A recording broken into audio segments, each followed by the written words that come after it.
In the end, Richard Ramirez's greatest power wasn't his cruelty, was his refusal to give closure. He didn't explain, he didn't cry, he didn't beg for forgiveness. He remained, until the last second, exactly what he wanted to be. An unanswered question, a city that remembers. Los Angeles never fully recovered from the summer of 1985.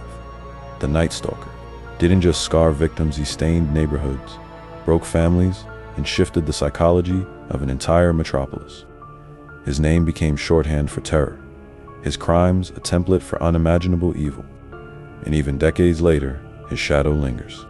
Every major true crime wave leaves a cultural footprint. The Zodiac Killer, the Hillside Stranglers, the Golden State Killer, but Richard Ramirez left behind something deeper, a disruption of innocence, the realization that death could come not with a warning, but in the middle of the night, silently, without reason. The randomness of his violence permanently changed the city's relationship with safety. Many who lived through those nights say they still double-lock doors and avoid sleeping with open windows. Others admit they suffer from residual anxiety flashes of panic when they hear footsteps outside or catch the creak of a floorboard at 3 a.m. A whole generation of Angelenos grew up with Ramirez's face burned into their memory, hollow-eyed smirking, as if to say, I could be anyone. In the neighborhoods where Ramirez struck Boyle Heights, Monterey Park, Whittier, Mission Viejo memorials were held after his death. Some were small, private vigils.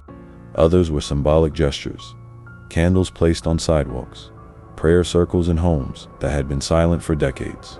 But the strongest legacy lies in the survivors. People like Maria Hernandez, who faced him down and lived. People like the young children he let go, who carried his darkness into adulthood, but refused to be defined by it. People like the mothers, sons, sisters, and husbands of victims, who never let the world forget the names behind the headlines. Maxine and Vincenzo Delo, William and Lily Melu, Peter and Barbara Pan, Ilias, Jenny Ving. These were real people, with homes, with laughter, with dreams, not numbers, not scenes in a documentary. The families of these victims have spent decades rebuilding lives, forming support groups, and testifying before parole boards, making sure that even if Ramirez's name persists, his victims are remembered not just for how they died, but for how they lived. The Night Stalker also changed how cities prepare for evil. Law enforcement agencies across the country cite the case as a turning point. It helped inspire widespread insurgency data sharing, DNA collection and database reform, the creation of task forces for crimes with no clear motive.